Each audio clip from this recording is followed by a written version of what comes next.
Welcome back, everybody, to a special episode of Sip, Read, Repeat. First and foremost, let me just address the elephant in the room. I have a Christmas sweater on because as I'm recording, today is Christmas. Don't feel bad for me. This is actually a very ideal Christmas for me. I get to chill. I get to be lit, be merry, watch the sports games. I just finished watching the Cavs Knicks game.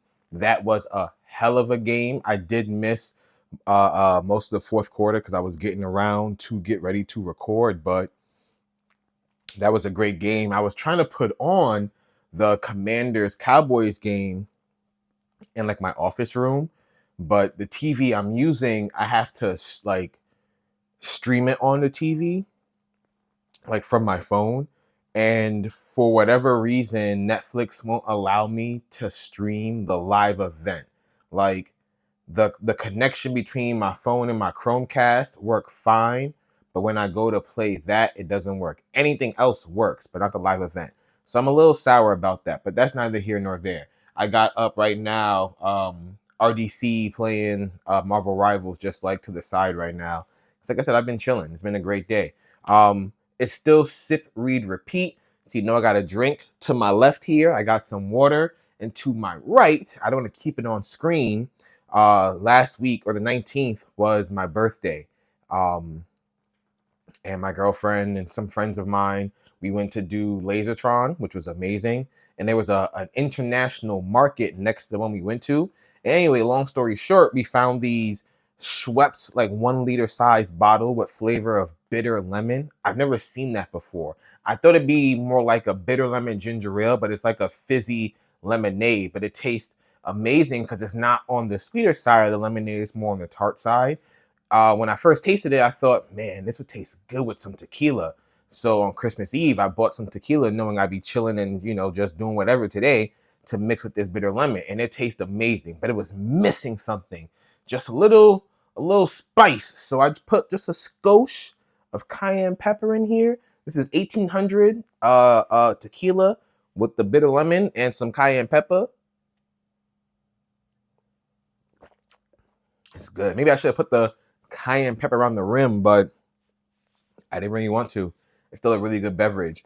Um, that's that. So let me just address something else. While we're doing this housekeeping, I know I don't usually talk this much before a sip, read, repeat episode, but I owe this to you guys. So this is the last sip, read, repeat of the year, and it's also going to be the last time we bring up Gone Girl. Now we did finish Gone Girl, and I did contemplate reading some of the extra scenes, but I feel like it would be useless to do so solely because they're going to be out of order. Like I'm not really trying to figure out where these parts fit in, to the main story. So I've decided to do something else. There is a reader's group guide in here, so that's what we're going to do today. Going forward, though, we're not going to start our next book until February. So the month of January, we won't have a book per se, but I'll have some really cool things in the pipeline for you guys. So we will still do Sip, Read, Repeat Sundays. We'll still be sipping and reading. We just won't have a book until February. So I thank you for your patience, but I'll make that transition. But like I said, I won't leave you guys high and dry. We'll still have some cool stuff and content for you. So anyway, today, like I said, we're going to do the reader's group guide for Gone Girl. So I'll read the pages. There's a few questions that she has that I guess you could do in like a book club setting, but we'll do it here today. So introduction, deceit, infidelity, suspicion, and that's only the beginning. When Nick and Amy fall in love, they are the confident, handsome man and the beautiful, privileged young woman embracing in front of their Brooklyn Heights brownstone and sharing a laugh at the expense of less blissful couples.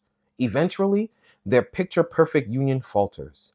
Amy grows weary of the cool girl image she's portrayed. Nick gives rein to old impulses and easy lies. As with many marriages, friction works its way into everyday exchanges, and the glow of the honeymoon fades.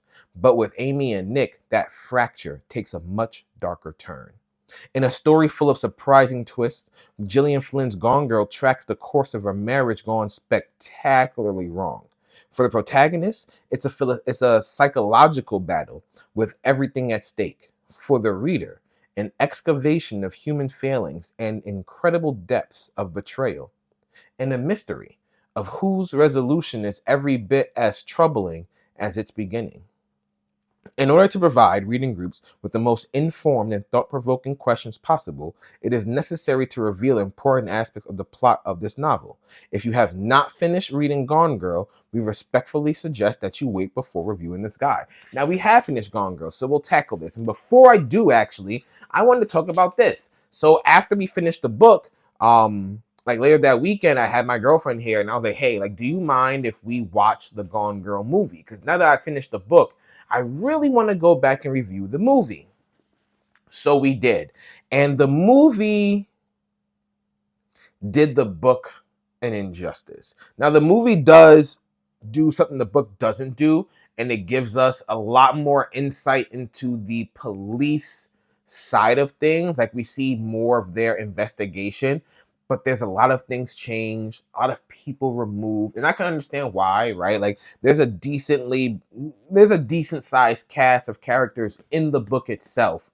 And if you're doing a movie, you probably don't want to have these characters for just a few scenes and never see them again, especially if you don't know how profitable the movie is going to be. But it just misses so many parts. Like, there's the part where Nick and the guys go check out the mall. That's removed, and instead is replaced with the police finding out that Amy bought a gun, as opposed to Nick finding out, right? They remove a lot of Amy's struggles when she was by herself at the motel, right? Like, it changed up the entirety of how the Greta and whoever found her money stash. It changes a lot of that up, right? There's just a lot of things that it completely removed. The drunken interview that Nick did that really won Amy over emotionally, right? So there's a lot of things the movie doesn't do right. I do think that including more of the police investigation from an entertainment standpoint was probably a good idea. But as far as like faithfulness to the book, it gets like a 4 out of 10.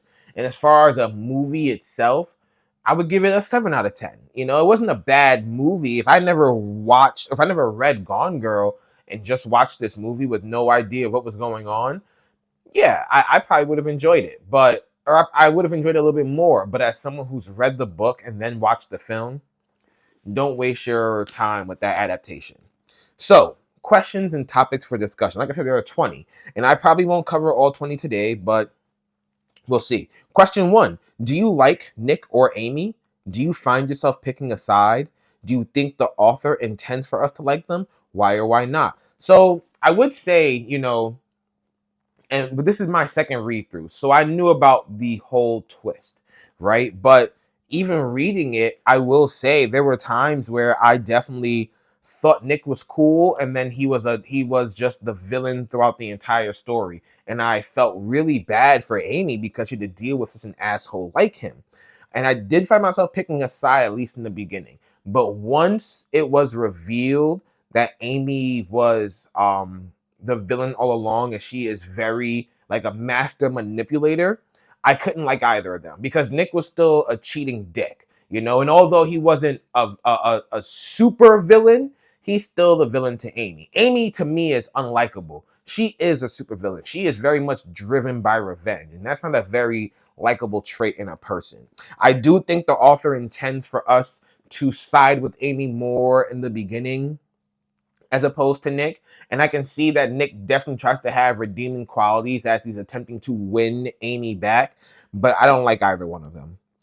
Question number 2. Does the author intend for us to think of Nick or Amy as the stronger writer? Do you perceive one or other as a stronger writer based on the narration/journal entries? Why? I don't know if the author necessarily intends for us to think one or the other is a stronger writer. Amy never really said she was a writer. Nick obviously was, like, a journalist. Now, but Amy's parents are also accredited authors. So it would make sense that Amy has a way with her pen. I personally think Amy was a stronger writer. And it's solely because she painted like very vivid pictures with her words. Like Nick was very angry in his approach most of the time, very simple, very very easy to read, but Amy threw a lot more complexity into her writing, her diary entries, the way she explained. There was a scene where she talks about three people in like the motorized carts in front of her in a line somewhere, and just the way she describes that made me be like, as much as I hate this bitch, she has a way with words. She is deadly with the pen. Question 3: do you think Nick and Amy both believe in their marriage at the outset? I don't think so. If I'm correct in assuming that outset means like after the end, I don't think that either of them believe in their marriage. I think they both know they're technically hostage to each other. Nick, ever conscious, question 4. Nick, ever conscious of the way he is being perceived, reflects on the images that people choose to portray in the world. Constructed, sometimes plagiarized roles that we present as our personalities. Discuss the ways in which the characters and their opinions of each other are influenced by our culture's avid consumption of TV shows, movies, and websites, and our need to fit one another into those roles. I kind of want to skip that one, but I won't. I would say that Nick is definitely someone who thinks like,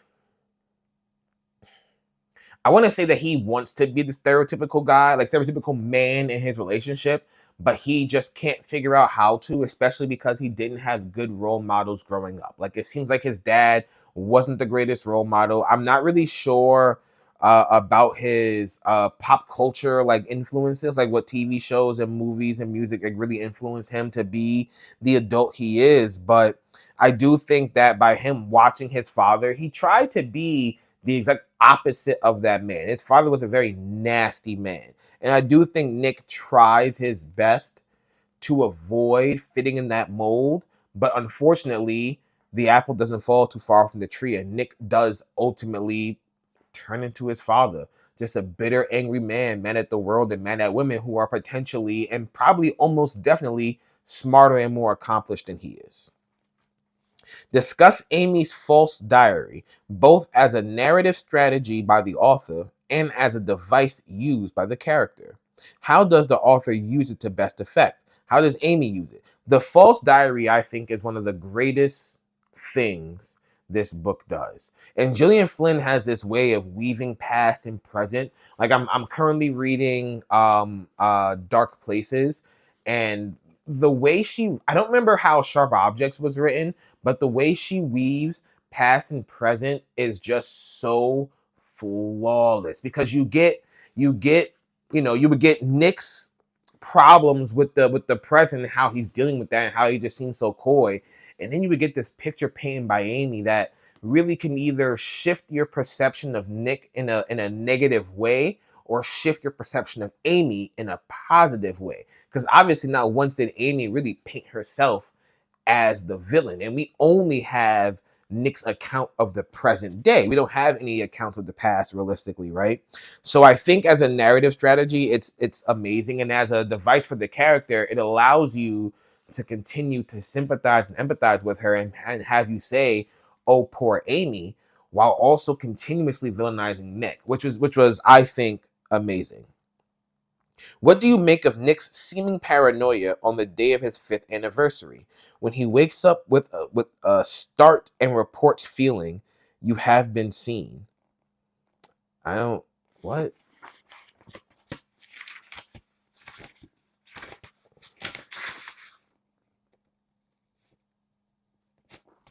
What does that even mean?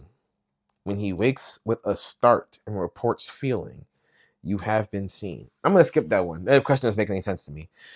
As experienced consumers of true crime and tragedy, modern audiences tend to expect each crime to fit a specific mold, a story, a villain, a heroine. How does this phenomenon influence the way we judge news stories? Does it have an impact on the criminal justice system? Consider the example of North Carthage Police and also Tanner Bolt's ongoing advice to Nick.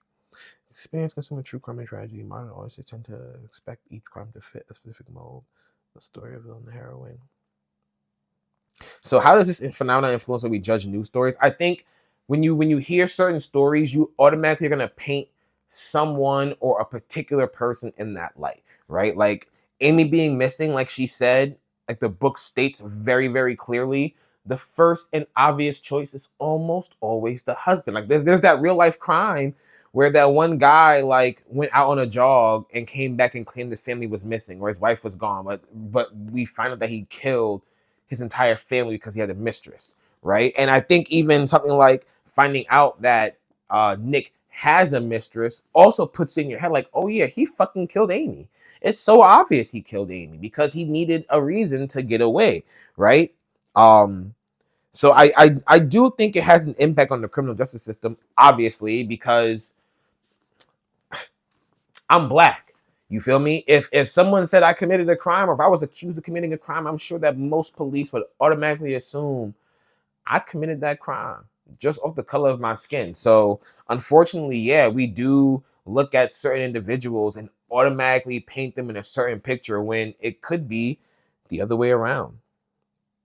What is Go's role in the book? Why do you think the author wrote her as Nick's twin? Is she a likable character?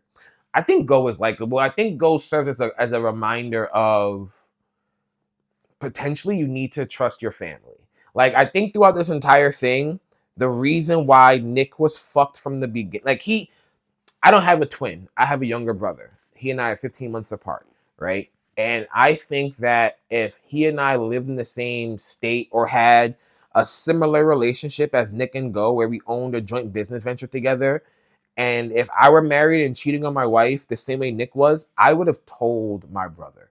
And I would hope that my brother would be that voice of reason to tell me to stop. And if for whatever reason my brother is not that voice of reason, I at least know that he knows. Because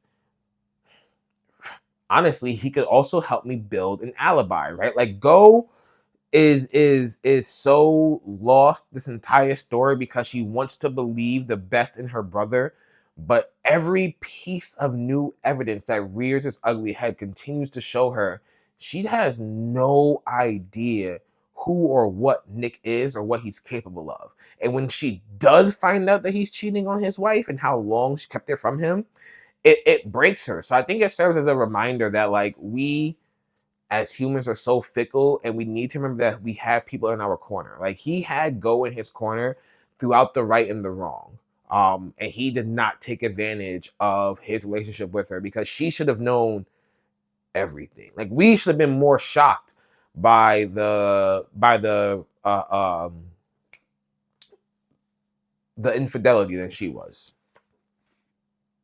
Discuss Amy's description of the enduring myth of the cool girl and her conviction that a male counterpart seemingly flawless to women does not exist. Do you agree? Why does she assume the role if she seems to despise it? What benefit do you think she derives from this act? So the cool girl myth, I think, is true. I think a lot of women want to be perceived as cool because, I feel like women more than men are groomed to believe that they need the other, right? I feel like more women are groomed to want to be married and to be wives as opposed to men being groomed to want to be married and be husbands. Um, so I think that the cool girl myth is true because women have to find a way to, besides conventional attraction, be attractive to men, right? So it's always cool when a woman is into your hobbies, right? Like if you can talk sports with her if you're into sports, you can talk cars with her if you're into cars. You can talk, for example, I'm into anime and it's amazing. My girlfriend's into anime, right? Like she has her own hobbies, but it just so happens that we like this one thing. So in my head, she'd be the cool girl. You know what I mean? So things like that, I think are true.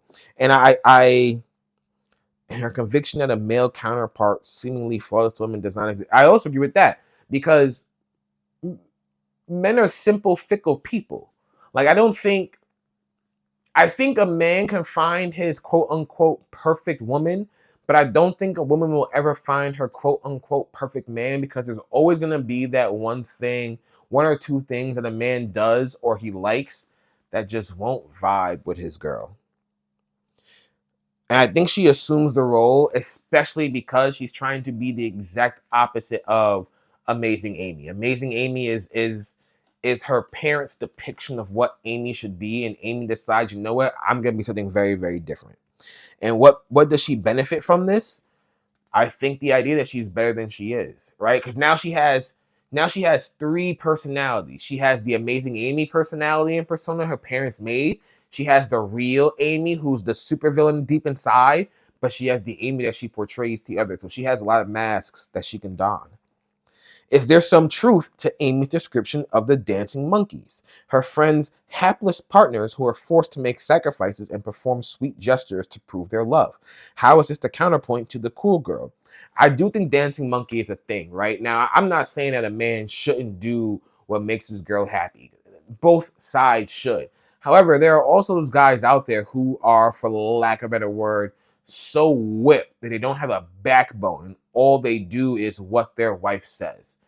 That's not a marriage. My nigga, you are a hostage. Please blink twice to let us know that you are in dire need of help, because that's not okay, right? And I think it's the exact opposite, because the cool girl is the cool girl of her own volition. The dancing monkey is a dancing monkey because he feels he has no choice but to be performative for his wife and her friends, to continue to prove the narrative of my husband will do anything for me, right? And I think it's opposite of the cool girl, because the cool girl is the persona that the woman creates, but the dancing monkey is the persona that is thrusted upon the man, is my answer. We might answer all these questions. What do you think of Mary Beth and Rand Elliott? Is the image they present sincere? What do you think they believe about Amy? I think Mary Beth and Rand are no fools to the evil that grows inside of Amy. I think that they knew that their child was somewhat dark, and they still let her out in the world because they could hide behind the books of Amazing Amy. To me, Amazing Amy is their real daughter. The Amy Elliott Dunn that exists in the real world just happens to be the tangible version of her. So they don't see their daughter for what she really is. They see her for the money she's made and the persona they've created. I don't like them. They don't seem sincere. I think they sincerely miss their daughter, but I bet you that once she was found or confirmed safe, they couldn't wait to write about all her triumphs in the new book. How does the book deal with the divide between perception and reality, or between public image and private lives? Which characters are most skillful at navigating this divide, and how? It's Amy. Amy toes that line perfectly, right? Because in the beginning, we perceive her as this super sweet, wonderful, likable woman who just wants to be there for her husband. She just wants to make sure things go right. She's always trying to make sure that she can, be as helpful as possible. When in reality, and I feel like I'm overusing this word, but I'm not. She's a supervillain. She is pure evil. She is fueled by revenge and hate and darkness. And she does a phenomenal job of towing the line, because we as the readers know, Nick knows, her victims know. Speaking of victims, we missed a whole character from the movie Hillary Handy removed. His conversation with I think John O'Hara changed. It lost the impact in the film. But anyway, yeah, it's Amy. It's Amy. She is the most skillful, because Nick, I think, is constant all the way through. The only time that he changes, and it's like he's informing us in real time that he's doing this, is when he's being performative to get Amy back. How does the book capture the feel of the recession, the ending of jobs and contraction of whole industries, economic and geographical shifts, real estate losses, and abandoned communities? Are some of Nick and Amy's struggles emblematic of the time period? Are there any parts of the story that feel unique to this time period? When was this written? This is for like 2008, 2012, something like that. 2005, 2000. Yeah, this is like, hold on, where's her? That's 7 days gone. 2012.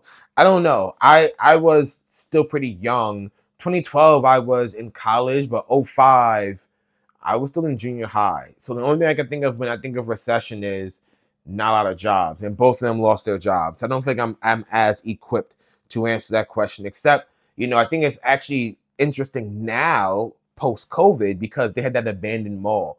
And I'm surprised that a lot of malls are still standing, but I'm sure there are a lot of malls closing because most people shop online these days. While in hiding, Amy begins to explore what the real Amy likes and dislikes. Do you think this is a true exploration of her feelings, or is she acting out yet another role? In these passages, what does she mean when she refers to herself as I in quotes? Amy has no idea who she is. Again, because she has three personas: the amazing Amy, the real her, who's the supervillain, and the one that she portrays as the cool girl. I think she's still trying to find herself, which is fine, right? I think she said she was like, what, 38 or something like that? Heck, I'm 32. Oh shit, I'm 33 actually. So I understand wanting to find yourself. And I feel like when she was free of the gaze of everyone who's known her and she was just out in the wild, she had the rare opportunity of being like, yeah, what is it I'm actually all about? What do you think of Amy's quizzes and quote unquote correct answers that appear throughout the book as a consistent thread between her amazing Amy childhood and her adult career? What does her quiz writing style reveal about Amy's true personality and her understanding of the world? Amy knows right from wrong. Amy unequivocally knows right from wrong, but she also knows, like, I know what I want to say, but I can't figure out how to put it in words. Yeah, because her quizzes always give you there's always three options. It's the wrong option, the right option, and what someone might want to do in this situation. And she always picks the right option, right? Like, let's see if I can find one. Because I just seen one when I was coming through here. Looking at some old stuff. Oh man, of course I probably won't be able to find one. Okay, here we go. How does it feel to see Amy finally married to Andy? Because you're not married, right? Question asked by A, a sheepish, bug-eyed kid balancing a notebook on top of his messenger bag. B, an overdressed, sleek-haired young thing with fuck me stilettos. C, an eager, tattooed rockabilly girl who seemed way more interested in Amy than one would guess a tattooed rockabilly girl would be. D, all of the above. And you know what? That wasn't a good one because this wasn't like, all right, here we go. And I think this is the best way to do it because the one of her first diary entries has the quiz thing, and it has how she would feel and answer this thing.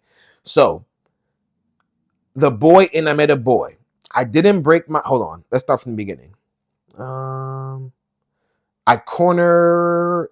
could feel a man barnacling himself to my side as I sailed along, and I corner-eyed the intruder and realized it was him, or who it was. It was him. The boy in I met a boy. I didn't break my stride, just turned to him and said, A, do I know you? Manipulative, challenging. B, oh wow, I'm so happy to see you. Eager, doormat-like. C, go fuck yourself. Aggressive, bitter. D, well, you certainly take your time about it, don't you, Nick? Light, playful, laid back. Answer D. She knows the right answers, and all of her answers aren't wrong, but she knows what you want to hear. Amy plays the game, I think, very well. And I think that's what makes her so terrifying. She knows what the world wants and she knows what the world expects, but she also knows what she wants to say. But she's going to give you what you want and what you expect so that she can continue to prove how amazing she is compared to her book counterpart. Do Nick and Amy have friends? Consider Nick's assurance that Noelle was deluded in her claims of friendship with Amy, and also the friends described in Amy's journal. How real are these friendships? What do you think friendship means to each of them? Friendship to them is an alibi. Nick's only real friend is Go. Amy doesn't have any friends. She has people she's manipulated into her side. Let's be realistic. What was the relationship between Amy and Nick's father? Do you think the reader is meant to imagine conversation between the two of them? Why does Nick's father come to Nick and Amy's home? The relationship between them was, I think Nick's father saw his wife in Amy and Amy saw a person she could easily manipulate. She definitely planted a bunch of seeds in his head, knowing that he's susceptible to probably like repeated sounds that had him popping up to the house and showing up at Nick all the time. She was definitely trying to break Nick mentally as much as possible. Amy publicly denounces the local police and criticizes their investigation. Do you think they did a good job of investigating her disappearance? Were there real missteps, or was there failing due to Amy's machinations? I think it's hard to say if the police did a good job, because as much as you see and hear about their investigation, you don't watch the groundwork get laid, right? Because you're finding out things with Nick, right? And you're finding out how Amy has manipulated things behind the scenes. So I think if they did just a little bit more research and digging, they probably could have figured out that that Nick didn't do anything. But the moment Nick wasn't honest about his affair, he shot him. Like if Nick was saying, no, I was out fucking my mistress at this time, he could have been cleared from the beginning. Let's be honest. So I don't know if there were real missteps or not, but I do think that with all the information provided to them, they did what they could. Do you believe Amy truly would have committed suicide? Why does she return? I think she was too proud to commit suicide. I think the idea of killing herself sounded good in her head, but I think low key, like, she never would have done it because, like, no, let's rephrase that. If Nick got the electric chair and was murdered, I think she might have, based on how she talks about Nick towards the end. But if Nick was just locked up and didn't get the chair, she might have come back anyway. And I think she only comes back because she realizes she has nowhere else to go. Like, the people that she wants to continue to manipulate are further away, right? Like, Desi didn't fall for her shit. Desi was a lot more stronger in his resolve than she anticipated. So she had to get away from him. Last question, boys and girls. Were you satisfied with the book's ending? What do you think the future holds for Nick, Amy, and their baby boy? I personally think Nick should have left. I think that he should have got the divorce. And no matter how nasty public opinion would have been of him, he knows deep down inside that he can't trust his wife. He knows she took his sperm and got herself pregnant and they haven't had sex. She was still keeping a thing of vomit with her for the antifreeze. She can't be trusted. She can't be trusted. But Nick unfortunately got what he always wanted, a baby with Amy. So she once again manipulated things to work out for her, but the ending, yeah, Nick should have left. And I will say I enjoyed that the ending didn't last too long, like looking for Alaska. Like, once Alaska died, the book should have ended in like 25 pages, but there was a whole 100 plus. Pissed me off. But this was fine. And those are all the questions, y'all. So like I said, there won't be a book in the month of January, but we will still be sipping, we will still be reading, we will still be repeating.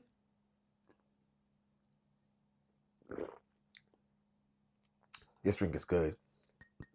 Go try it out, y'all. Until next time, peace.